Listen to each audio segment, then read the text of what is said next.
Hello students, I welcome you all in the next lecture of Mathematics 1. From the next week, your exams are starting. For that purpose, I am taking this revision lecture. The portion for the fourth online assessment is chapter number 4, that is ratio and proportion. So let us start with revision. In the chapter ratio and proportion, we have studied the meaning of the word ratio, which you have studied in lower standards also. I told you that when we compare two quantities with the help of division, it is called as ratio. And when the concept of ratio from two numbers is extended further to three numbers, four numbers, or more numbers, it is said to be what? Proportion. Afterwards, we have seen the properties of ratio. So let us see the properties of ratio once again. The first property, ratio of two numbers A and B is written as A is to B or A upon B. Here this A is called as first term of the ratio. Also it is called as predecessor, and B is called as second term of the ratio or successor. So ratio can be written as A is to B. See, this symbol stands for is to. How you are going to read it? A is to B, which is same as A divided by B or A upon B. Then we have studied about the special type of ratio which is called as percentage. I told you that when the second term of the ratio is 100, then that ratio is called as percentage. And we can convert the given ratio in the form of percentage simply by multiplying it by 100. Then we have seen the important property of ratio, which is third property, that if we have ratio A upon B, then we can write it as AK upon BK. That means here the ratio is remaining unchanged. See, this is the ratio. Suppose A is to B, it remains unchanged if it's both the terms, first term as well as second term, they are multiplied or divided by a non-zero number. That means A is to B is same as AK is to BK. This concept you can apply to the proportion of three numbers also, or you can apply the ratio with three numbers also. That means A is to B is to C is equal to AK is to BK is to CK. But what important thing you have to keep in mind is you have to multiply both the places here. Simply you cannot multiply at one place. You have to multiply numerator as well as denominator, or first term as well as the second term. Okay. You can see here the example is given. 3 is to 4 is same as 6 is to 8. Here multiplied by 2. Both the numbers are multiplied by 2. And it is same as 9 is to 12. So here the original ratio is multiplied by 3. 3 3s are 9 and 4 3s are 12. So if we multiply both the terms by the same non-zero number, the ratio remains unchanged. Okay. So this is going to help us to reduce the ratio in its lowest form or the simplest form. Then the important thing, that whenever we want to compare two ratios, then the two quantities, they must be in the same unit. The quantities must be expressed in the same unit. For example, here only the example is given. See, if we have two quantities, suppose one is 2 kg and other is 300 gram. So these two quantities we cannot write as 2 is to 300. Why? Because here the unit is kg and here the unit is grams. So to find the ratio, we need to convert them to the same unit. That means what? They must be expressed in the same unit. So we know that 1000 grams is equal to 1 kg. So this 2 kg we can write as 2000 grams, and then we can write down the ratio as 2000 is to 300. Okay, we cannot write 2 is to 300. This is wrong. Okay, the ratio must be written as 2000 is to 300, because it is important that the two quantities must be in the same unit.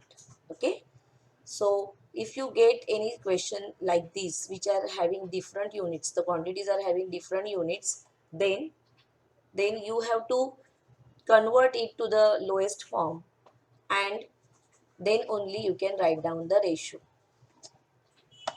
Okay, then the last property here is the ratio of two quantities is unitless.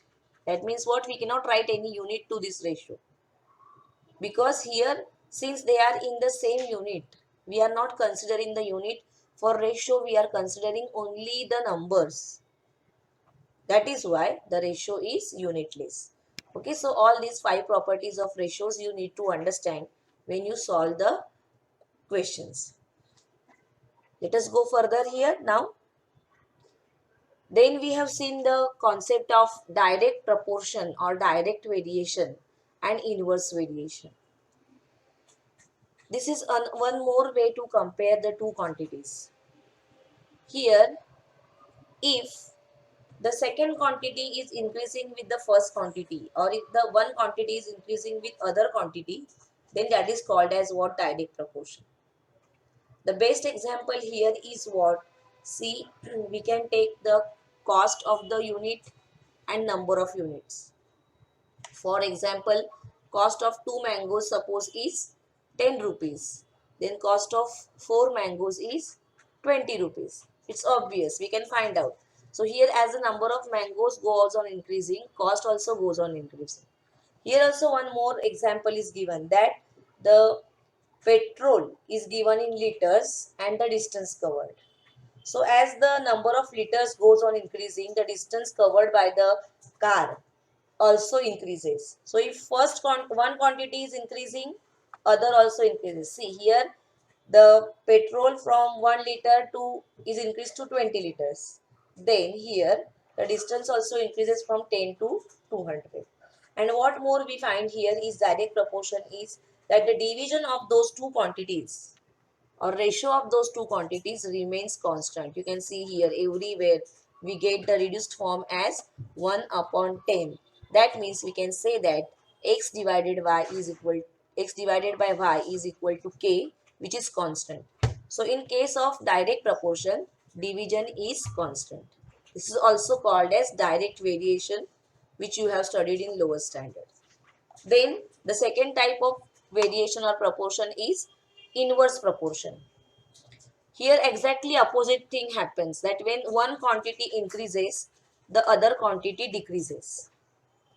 So here the best example is the speed and the time taken. Okay, so here we can see that here two vehicles are shown, car and bullock cart. The speed of the car is 50 kilometers per hour and time taken is 2 hours. And speed of bullock cart is 5 kilometers per hour, then time taken is 20 hours. Okay, so here as the speed decreases, time increases. So it's exactly opposite to first one here. When the one quantity is increasing, the other is decreasing. You can see here 5 is increased to 50. But at the same time is decreased from 20 to 2. Okay, and then here what we can say, that multiplication of these two quantities remains same. That means x into y is equal to k. So this part you have to keep in mind. In case of direct variation or direct proportion, x upon y is constant, and in case of inverse variation, x into y is constant. Okay, these things you have to keep in mind. Let us go further. Afterwards, we have seen the solved examples from the textbook. All of you also go through solved examples in the textbook. You know that the question paper will be MCQ based, but still for getting the correct answer, you need to solve them. So I have discussed these solved examples in the previous lectures. Once again, you go through all the solved examples. Okay, so example number 1, example number 2, 3, all I have discussed. This example number 5 is not there. It is cancelled. It is under the omitted syllabus. So take a note of this. Afterwards, based on these concepts of variation and ratio and proportion, we started with practice set 4.1. And in that, the very first question is, From the following pairs of numbers, find a reduced form of ratio of first number to the second number. Here the units are not provided, only numbers are provided, and you have to find the reduced form. Okay, so the first one is 72 and 60. So the ratio of 72 to 60, you need to write this. What we want to find is ratio of first number to the second number. So the ratio of 72 to 60, which we can write as 72 is to 60, which is equal to 72 divided by 60. Now this 72 and 60, they are in the table of 12. I told you that you find out that these two numbers are coming in which table? The biggest number you see, like here 72 and 60, they are divisible by 2 also, they are divisible by 3 also, but you try to find out the biggest number here. So we have found out the biggest number as 12. So 72 we can express as 12 into 6, and 60 we can express as 12 into 5. So you know that 12 and 12 can be cancelled from both the places here, and we got the reduced form. Always check this last answer. You find out that whether these numbers, are they coming in any of the table?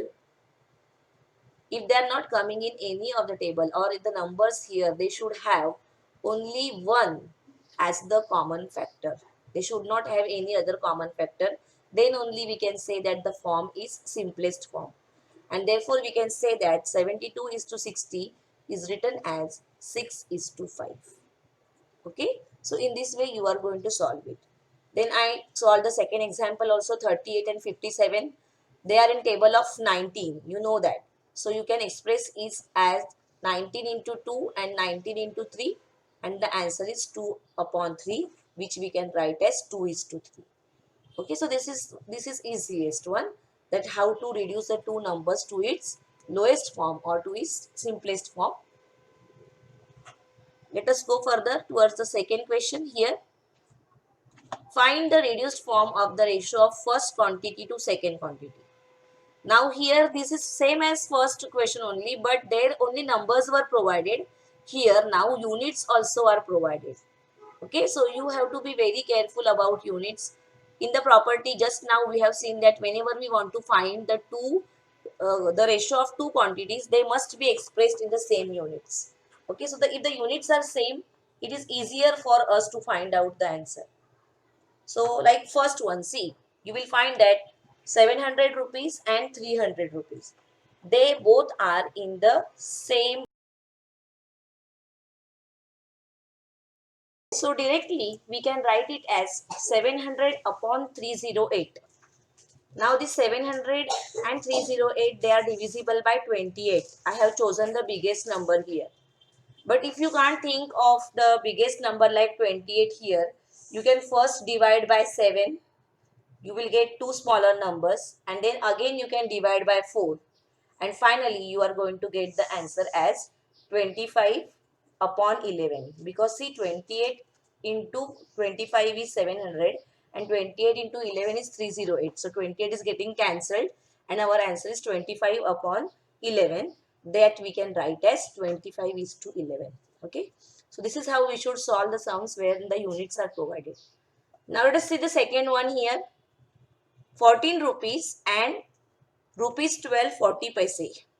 Okay, so here also units are provided, but what we can find here is the units are not same. Here rupees are given and here rupees and paise, both the units are present. So we cannot find the ratio directly. We have to convert them to the same unit. We know that 100 paise is equal to 1 rupee. Okay, so let us convert it in the form of paise. So 14 rupees we can write as 14 into 100, that is 1400 paise, correct? And rupees 14 40 paise, so rupees 12 14 40 paise we can write as 12 into 100 plus 40, that is 1240 paise. Now you will find that the unit is same and we can find out the ratio now. Okay, so let us find out the ratio here. See, 1400 upon 1240. Simply you can cut these two zeros from numerator as well as denominator. So what you will get, 140 upon 124. Now these two numbers are divisible by 4. So 140 we can write as 4 into 35 and 124 we can write as 4 into 31. So 4 and 4 will get cancelled, and 35 upon 31 we cannot reduce them further. You know that 31 is the prime number here. So it is not possible for us to reduce them further. So our answer is 35 is to 11. Okay, so similarly you solve question number 3 and 4. Question number 5 and 6, they are cancelled, they are omitted. So take a note of that. These questions will not be asked for evaluation. Okay. Let us go further now towards question number 3. Express the following percentage as ratios in its reduced form. Okay. Now here the ratios provided are in the form of percentage. That means the second quantity is 100 always. See here 6.25% symbol is given. This means that 6.25 is 200. Okay, percentage stands for 6.25 is 200. So everywhere the second quantity is 100 here, and we have to reduce it to the simplest form. So it is same as question number 1. Here also only two numbers can be seen which we have to reduce. So let us see the first one. 75 is 200. We can write it as 75 upon 100. Okay. Then 75 we can write as 25 into 3, and 100 we can write as 25 into 4. And we will get the reduced form as 3 upon 4, which we can write as 3 is to 4. Okay, so this way the percentage 75 is to 100 or 75% is reduced to the form 3 is to 4. Okay.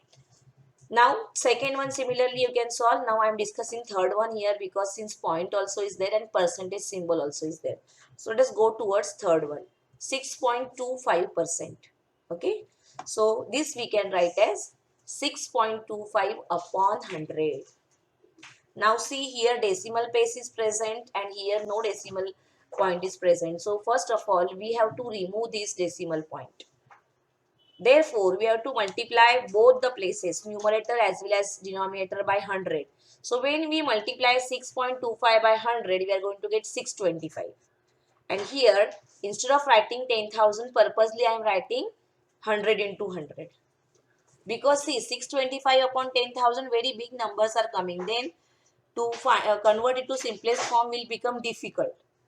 So instead here we will go for factorization. We will factorize it. See, 625 we can express as 25 into 25. And 100 we can express as 25 into 4. So 100 we wrote as 25 into 4 and the other 100 we wrote as 25 into 4. So from numerator and denominator you can cancel these two 25s. And here 1 into 1, that is 1 in numerator. Don't think that nothing is left out in the numerator. 1 is there. 25 ones are 25 ones are. So 1 into 1 is 1 and here 4 into 4 is 16. So this way 1 upon 16 is the reduced form which we'll write as 1 is to 16. Okay.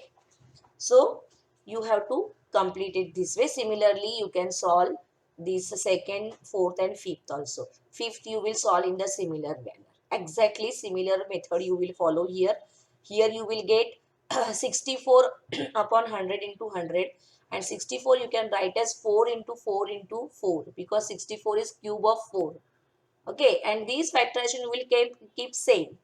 Then what you will find that 2 4 will get cancelled from numerator and denominator and your answer will be 4 upon 625. Okay, check it. So solve all the sums as a practice. Let us go further. Question number 4. This question number 4 is based on direct variation and inverse variation concept. Okay. So after reading the question, you have to decide that in this sum, which type of variation is present or which type of proportion is present.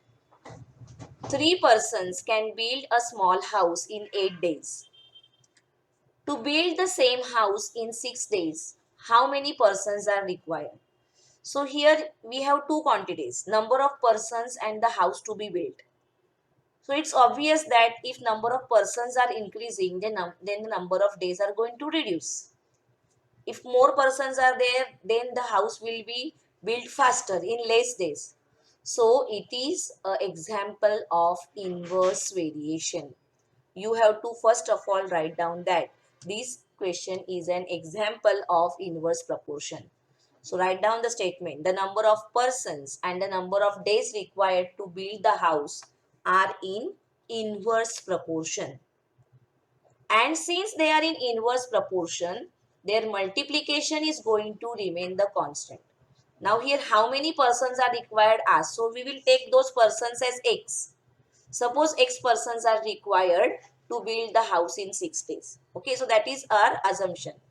Okay, so we will write down that let x persons are required to build the house in 6 days. So now here we have two quantities, 3 and 8. Okay, so the product is remaining constant. What we will write here? 3 into 8. The product is 3 into 8 here, which is same as the product here, x into 6. Correct? See, x persons into 6 days. So what we can write here is x into 6 is same as 3 into 8. Since it's an inverse proportion, the product is going to remain constant. So this is the important part. You should understand how to write it. Okay, if you are writing x upon 6 is equal to 3 upon 8, you are going to get a wrong answer. That is in case of direct variation. Here inverse variation exists, so we have to write down product side by side of the equal to sign. Then finding x is very easy. So we can write down x is equal to 3 into 8 divided by 6. So 3 ones are 3 and 3 twos are 6 and 2 fours are 8. Or directly also 8 into 3 is 24 and 24 if you divide by 6 you are going to get x as 4. Okay. So final answer you will write as a statement that therefore 4 persons are required. Okay. So this is the only question asked in your textbook which is based on variation. The question is on inverse variation. Okay. So if the question comes on the cost of certain quantity and number of the quantities, then you know that it's a direct variation. So read the question, try to understand the question, which type of proportion is present there, and accordingly you solve it. Okay. I hope you must have understood this. Now let us go further. Then question number 5. Convert the following ratios into percentage. Exactly opposite to question number 3. In question number 3, percentage were given and we have to find the reduced form. But here the ratios are given. They are not reduced form. Ratios are given and we have to convert it to percentage. So convert into percentage means what? This second number we want 100. The second term of the ratio should be 100. Okay. So you know that in the properties we have seen that we can multiply and divide the ratio by same non-zero number. So that property you can make use of. Or one more method also is there. So I am going to show you both the methods. You take whichever method you like. Okay. So first sum here. See, 15 is to 25. This we can write as 15 upon 25. Now this 25 I want to convert to 100. So if I multiply 25 by 4, I am going to get 100. Okay. But as I have said, according to the property, we have to multiply both the places, numerator as well as denominator. So both the places we are multiplying by 4. 15 into 4 is 60 and 25 into 4 is 100. So see, we got the second term as 100. That means we have converted it in the form of percentage, that we can write as 60 is to 100, which we can express as 60%. This is a symbol of percentage. This is one method. Now, let us try to understand the second method, which is more easier. Whenever you want to convert any ratio to the percentage, you have to write down it in the numerator denominator form. Okay, so 15 is to 25, you will write as 15 upon 25 and simply multiply it by 100. then you are going to get the percentage. Okay, upon 100 you will not get, you will get the direct answer here.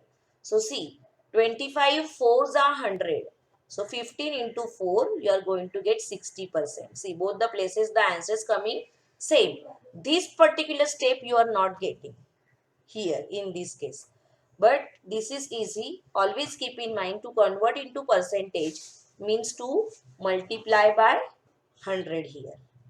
Got it? Now, similarly, you can solve the second one. 47 is to 50. If you multiply both the places by 2, you are going to get 100. Here, you have to multiply both the places by 10, you are going to get 100. Here, you have to divide. Okay. So, let us see this question number 4, which is different because here we have 600 and the second term we want as 100. So, what we are going to do? We are going to divide both the places by 6, because when 600 we divide by 6, we are going to get 100. Okay, so we have to divide both the places, numerator as well as denominator. So when we divide 546 by 6, we get 91. And here 600 divided by 6 is 100. So answer is 91 is 200, which is same as 91%. Okay. Also, you can find out this answer by using the second method. So, what you will write down, 546 divided by 600 into 100. So, two zeros will get cancelled and 546 divided by 6, you will get the answer as 91%. Okay, so you can solve it by the second method also. I hope you must have understood how to convert it to the reduced form. Okay, let us go further now. Question number 6. It's a word problem based on ratio. Okay, these problems are very, very important. Again, in 10th standard, you have to solve word problems here. So, here from by using these simple problems to understand how to frame the equation. So, whenever the question of ratio comes, what things you have to keep in mind, as I have said, that first statement always you will copy down from the ratio. From the question. Okay, that means the ratio you will copy down. Then we have seen in property that ratio is always in the reduced form, always there is a common multiple. So your second statement has to be, let the common multiple of the ratio be x, and then you are going to write down the given quantities. So these three steps are common everywhere. Okay, so what is very first statement from the question? The ratio of present ages of Abha and her mother is 2:5. I use the word present ages because here they have asked us present ages. Here they have not used the word present age, but here since it is used, I am also using the word present ages. So the same statement is copied down as it is. Then the second statement is, let the common multiple of the given ratios be x, or given numbers be x. Okay. So here we have to multiply both the places by x to get the age of Abha and her mother. So what we are going to write there, for present age of Abha is 2x years and that of her mother is 5x years. See, 2 into x, 2x, and 5 into x, 5x. And since it's a age, we have to write down the unit, years and years both the places. So from the first statement, always by using the statement of ratio, you are going to write down the three statements which are common everywhere. Now, after that, what you will find is some conditions provided here. So what is the condition? At the time of Abha's birth, her mother's age was 27 years. That means when Abha was born, her mother was 27. So at the time of her birth, Abha was 0 years old. Or we can say that the difference between their ages is 27 years. Okay. That means mother's age minus Abha's age is going to be 27 years. So you can write down according to the given condition. So mother's age is 5x minus Abha's age is 2x. 5x minus 2x is 27. So 5 minus 2, 3. We are going to get 3x is equal to 27. And therefore, x is equal to 27 divided by 3, that is 9. So here we got the value of x, but we don't have to stop here. See, what we have to find out? present ages of Abha and her mother. So those ages are what? 2x and 5x. So we need to find out values of 2x and 5x. So first of all get 2x, that is 2 into 9 is equal to 18, and then get 5x, 5 into 9 is equal to 45. In this way we got both the ages, and then finally you are going to write down the answer as a statement that therefore the present age of Abha is 18 years and her mother is 45 years. Okay, so write down the answer. Therefore, the present ages of Abha and her mother are 18 years and 45 years respectively. Or you can write down present age of Abha is equal to 18 years and present age of her mother is equal to 45 years. Okay, so I hope you must have understood this. Question number 7 and 8, they are omitted. So this is the only word problem given here. So it is easier for you to understand it. Okay, so in this way, we have completed practice set 5.1. In the next lecture, we will revise the next part. Okay, students, so today we are stopping here. You practice the sums well and be prepared for your exams. Thank you, students.